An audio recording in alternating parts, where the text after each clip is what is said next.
Morning, friends. How about a little hope this morning? Now, I understand hope may seem like an odd wording on a morning like this.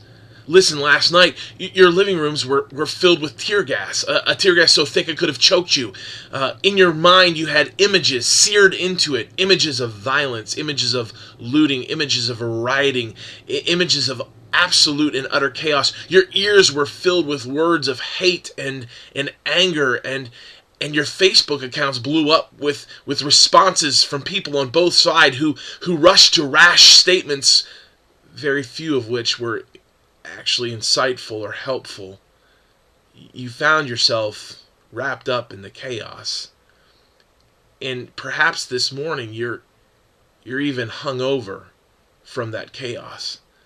So in a morning like this, maybe hope sounds like a weird word.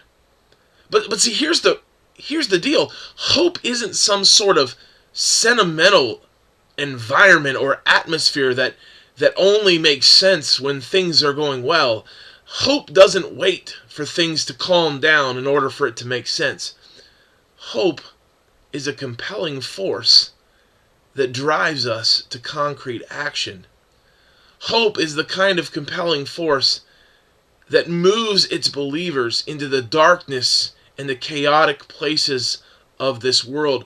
Hope is an active, compelling force. This morning I was reading in Luke chapter 8, and there's all of these stories about Jesus who engages the chaos. In one story, Jesus is with his followers, and they're in a boat, and the boat is almost overcome with the waves and the squall and the winds, and Jesus finds, who is our agent of hope, finds this as an opportunity to engage those who are fearful. If you follow the story a little further, Jesus crosses over the lake. Now that is a loaded statement. He leaves the clean land, the Jewish land, to go over to the Gentile land, the unclean land. He crosses the tracks. And in doing so, he's encountered by a man who is lonely, violent, destructive. And yet Jesus, this agent of hope, meets him, acts, and drives out those forces that had kept this man bound in chains and unable to engage in community.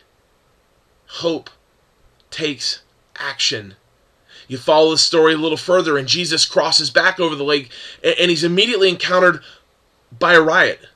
A group of people. Read it in Luke chapter 8. It says there were so many people that they were crushing in on him, and Jesus engages those people.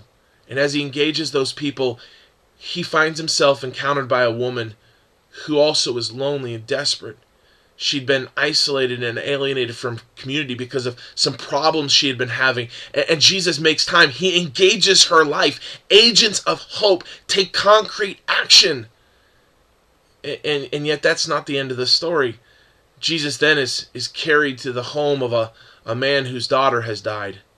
And not even death itself can stop an agent of hope who believes through concrete action that even the most broken, desperate, chaotic, dark situations can be overcome through the power of love and forgiveness and grace and mercy. See, hope isn't about waiting for things to work out so that there is something to hope in. Hope is a force that compels us. It drives us to take concrete action. And if that's the case, then maybe this morning is precisely the time when hope needs to be spoken. Because this morning is one of those mornings where we need to take action. We're like Jesus. Perhaps this morning we need to cross the street, cross the tracks, cross the lake, find a neighbor, and do something purposefully nice for them. Something out of the blue, something unexpected, something loving, something that can minister to someone who may be feeling desperate and broken. Instead of letting the chaos of a city affect us and paralyze us, maybe these are the moments where we take action. Perhaps it's a moment when we write our preachers and our politicians and we say to them, "We're praying for you. We're praying that if a situation ever were to come to our town like this, that you would have the courage and the boldness to know how to speak out, how to lead, and how to keep us from collapsing into chaos." Perhaps this morning is an opportunity for you to take concrete action with your kids and to teach them an important lesson. That the actions of those who were looting, who were violent, who were filled with rage, those who were taking bottles of alcohol out of a liquor store, that wasn't just because that's what those on the other side of the lake do. That's not what those on the other side of the tracks do. That we say that's not indicative of everybody in that community, that there were many who were there hoping that good was done. There were many who were locked in their rooms fearful and afraid. That those who are rash with their anger and bitterness, whether justified or unjustified, at this point it doesn't matter. That rashness is not indicative of many, but typically of the few. Perhaps it's the time for us to choose our words wisely. And instead of allowing our political parties and prejudices to determine the words that we speak, maybe it's opportunities to speak words of forgiveness and love. Maybe it's time to opt for the words of prayer.